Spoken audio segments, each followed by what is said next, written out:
ಸಮಾಧಾನ ಆಯ್ತಾ ಅಮ್ಮ? ಇಬ್ರನ್ನು ಹೊರಗಡೆ ಹಾಕ್ಬಿಟ್ಟಿಯಲ್ಲ, ಈಗ ಸಮಾಧಾನ ಆಯ್ತಾ? ಎಂಥ ಕೆಲಸ ಮಾಡ್ಬಿಟ್ಟಿಯಮ್ಮ. ಇಂಥ ಹೊತ್ತಲ್ಲಿ ಅಪ್ಪನೂ ಊರಲ್ಲಿದ್ದ. ಚಿಕ್ಕ ಹುಡುಗರವರು ದೊಡ್ಡವರಿಲ್ದೆ ಹೇಗೆ ಬಾಳ್ವೆ ಮಾಡ್ತಾರೆ ಅಷ್ಟು ಗೊತ್ತಾಗೋದು ಬೇಡವಾ ನಿಂಗೆ? ನನಗ್ಯಾಕ ಗೊತ್ತಾಗಬೇಕು? ಮನೆಯವ್ರಿಲ್ದೆ ಬದುಕೋಕ್ಕಾಗುತ್ತಾ ಇಲ್ವಾ ಅನ್ನೋದನ್ನ ಅವರು ಮದುವೆಗೆ ಮುಂಚೆ ಯೋಚನೆ ಮಾಡಬೇಕಿತ್ತು. ಈಗ ಮದುವೆ ಆಗ ಹೋಗಿದೆ, ಈಗೇನು ಮಾಡೋಕ್ಕಾಗತ್ತೆ? ದೊಡ್ಡೋರು ನಾವು ಅದನ್ನ ಅರ್ಥ ಮಾಡ್ಕೊಂಡು ಒಪ್ಕೋಬೇಕಲ್ವಾ? ಅದಲ್ವಾ ದೊಡ್ಡತನ? ದೊಡ್ಡತನದ ಬಗ್ಗೆ ನೀನ್ ನನಗೆ ಹೇಳಕ್ ಬರಬೇಡ ಶೇಖರಿ. ಮಾಡಿದ್ದುಣ್ಣೋ ಮಾರ ಅಂತ ಗಾದೆ ಇಲ್ವಾ? ಪಾಪ ಮಾಡಿದ್ದಾರೆ, ಪ್ರಾಯಶ್ಚಿತ್ತ ಅನುಭವಿಸ್ತಾರೆ ಬಿಡು. ಎಷ್ಟು ಹೇಳಿದ್ರು ನೀನು ಬದಲಾಗಲ್ಲ ಅಲ್ವಾ? ನಿನಗೆ ನಿನ್ನ ಹಠಾನೇ ದೊಡ್ಡದು. ನೋಡ್ತಾ ಇರೋ, ನೀನು ಈ ಹಠಾನೇ ಈ ಮನೆ ಸುಟ್ಟು ಬೂದಿ ಮಾಡ್ಬಿಡತ್ತೆ. ಬೇಡಮ್ಮ, ಹಠ ಬಿಟ್ಟುಬಿಡು. ನೀನೇ ನಮ್ಮ ಮನೆ ಸರ್ವನಾಶ ಆಗಕ್ಕೆ ಕಾರಣ ಆಗಬೇಡ.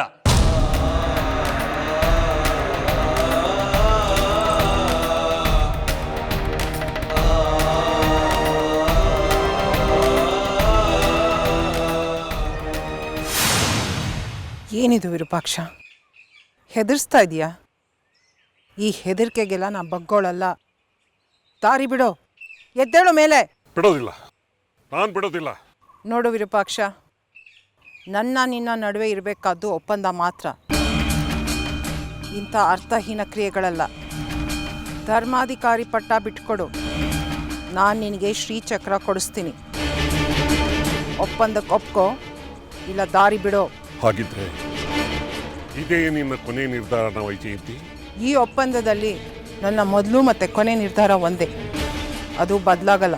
ಸರಿ, ಹಾಗಾದ್ರೆ ಇದೇ ನಿನ್ನ ಕೊನೆ ನಿರ್ಧಾರ ಆದರೆ ನನ್ನನ್ನು ದಾಟ್ಕೊಂಡು ಮುಂದೆ ಹೋಗು. ಹಾಗೆ ನೀನು ಹೋಗಿದ್ದೆ ಆದರೆ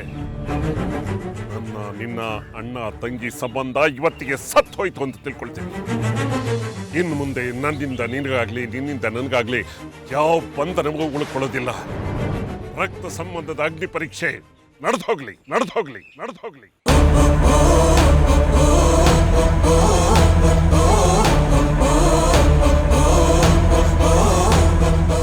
ಎಷ್ಟು ನಾಟಕ ಆಡ್ತೀಯ ವಿರೂಪಾಕ್ಷ?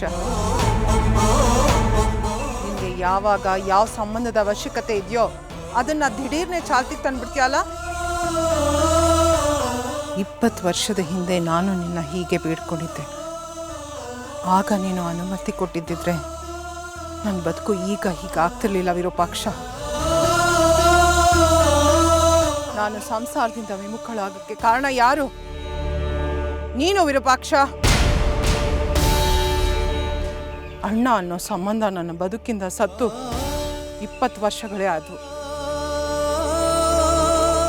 ನಿನ್ನ ಮೇಲೆ ಯಾವ ಮಮಕಾರನೂ ಇಲ್ಲ ವಿರೂಪಾಕ್ಷ.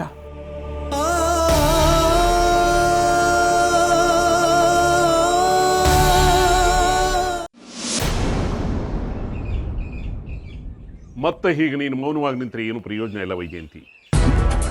ನೀನು ಯಾವುದನ್ನ ಇವನ ಕೈಲಿ ಮಾಡಿಸ್ತೀನಿ ಅಂದ್ಯೋ ಆ ವಿಷಯ ಮಾತಾಡು, ಅವನಿಗೆ ಹೇಳು. ನಿನ್ನ ಬಾಯಿಂದ ಬಂದ್ರೇನೆ ಅವನು ಆ ಕೆಲಸ ಮಾಡೋದು. ಹೇಳು ವೈಜಯಂತಿ. ಚಂದ್ರ, ಹೇಳಿ ಅತ್ತೆ. ಮದುವೆ ವಿಚಾರದಲ್ಲಂತೂ ನಮ್ಮ ಪ್ರಯತ್ನ ವ್ಯರ್ಥ ಆಯಿತು. ನಾನು ನಿನ್ನ ತಂದೆಗೆ ಕೊಟ್ಟ ಮಾತಂತೆ ಶ್ರೀಚಕ್ರ ವಶೀಕರಣದಲ್ಲಿ ನಾವು ಅವನಿಗೆ ಸಹಾಯ ಮಾಡಬೇಕು. ಜಾಜಿ ಗರ್ಭಧಾರಣೆಗೆ ನೀನು ಕಾರಣ ಆಗಬೇಕು ಚಂದ್ರ. ಶ್ರೀಚಕ್ರ ಸ್ವರೂಪಿ ಮಗುವಿನ ಜನನಕ್ಕೆ ನಿನ್ನ ಸಹಾಯ ಬೇಕು.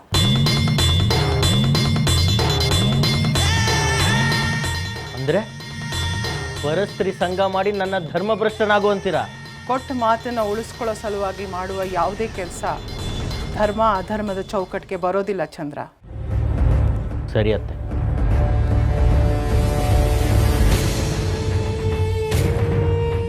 ಶ್ರೀಚಕ್ರ ನಮ್ಮ ಕೈವಶವಾಗಬೇಕು ಅಂದರೆ ನಿನ್ನಿಂದ ಒಂದಷ್ಟು ಕೆಲಸಗಳಾಗಬೇಕು.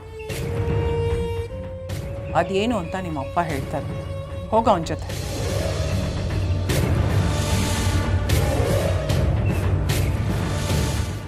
ಸರಿ ಅತ್ತೆ, ನೀವು ಹೇಳಿದ್ರಿ ಅಂತ ಈ ಕೆಲಸ ಮಾಡ್ತಾ ಇದ್ದೀನಿ. ಇಲ್ಲ ಅಂದರೆ ಖಂಡಿತವಾಗ್ಲೂ ಈ ಕೆಲಸ ಮಾಡ್ತಿರ್ಲಿಲ್ಲ.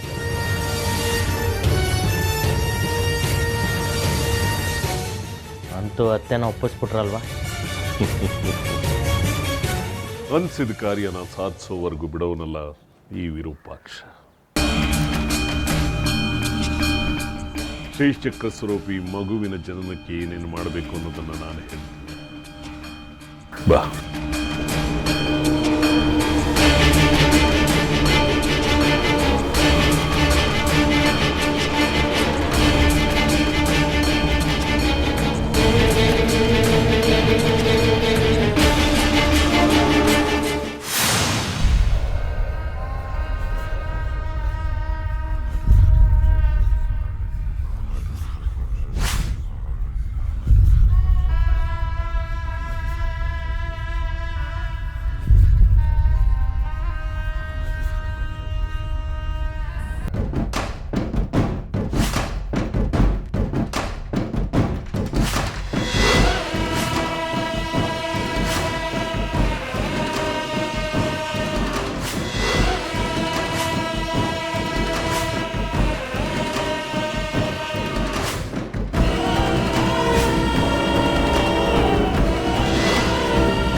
ಜಾಜಿ,